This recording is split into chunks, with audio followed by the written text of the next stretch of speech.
So here's Loss by Gregory Orr. Not the loss alone, but what comes after. If it ended completely at loss, the rest wouldn't matter. But you go on, and the world also. And words in a poem or a song, aren't they a stream on which your feelings float? Aren't they also the banks of that stream and you yourself the flowing?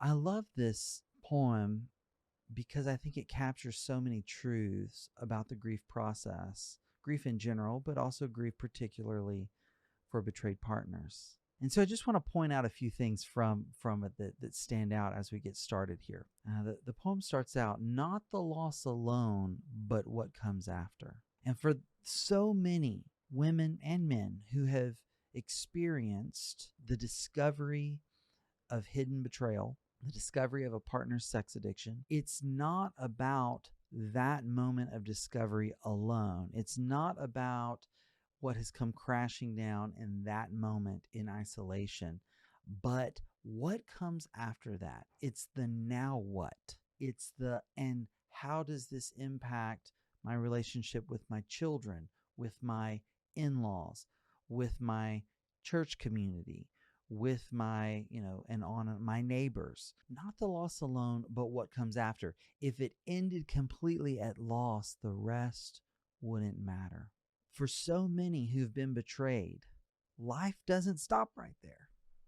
They have to keep going. If life ended at the betrayal, which I've had partners in excruciating pain cry out, understandably, with angst, kind of asking their God, why, oh, why would you have me go on and live this way? But I think that's important to understand. It's what comes after the initial loss and the devastation. This person has to learn now to navigate. The poem goes on, but you go on and the world also.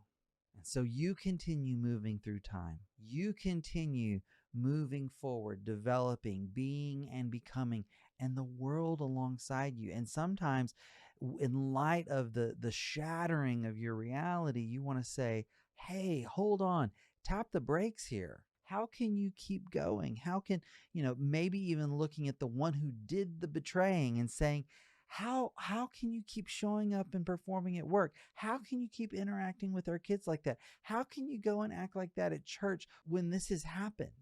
And the world just keeps moving and they keep being carried along as well. And words in a poem or a song, aren't they a stream on which your feelings float?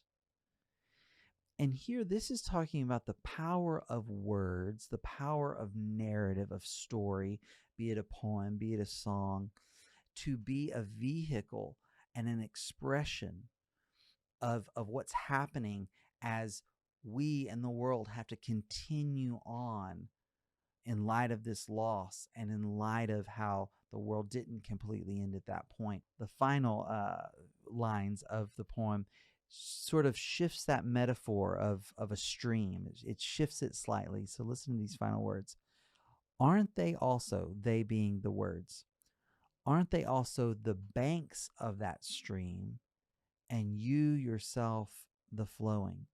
So the words go from being the water in the stream on which our feelings float to the banks of the stream in which we're flowing.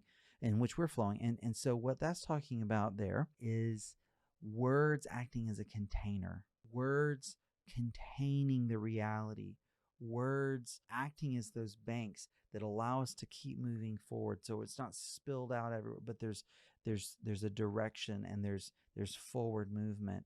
And oh, there is so much power in words, in story, to carry us forward in this process of grief.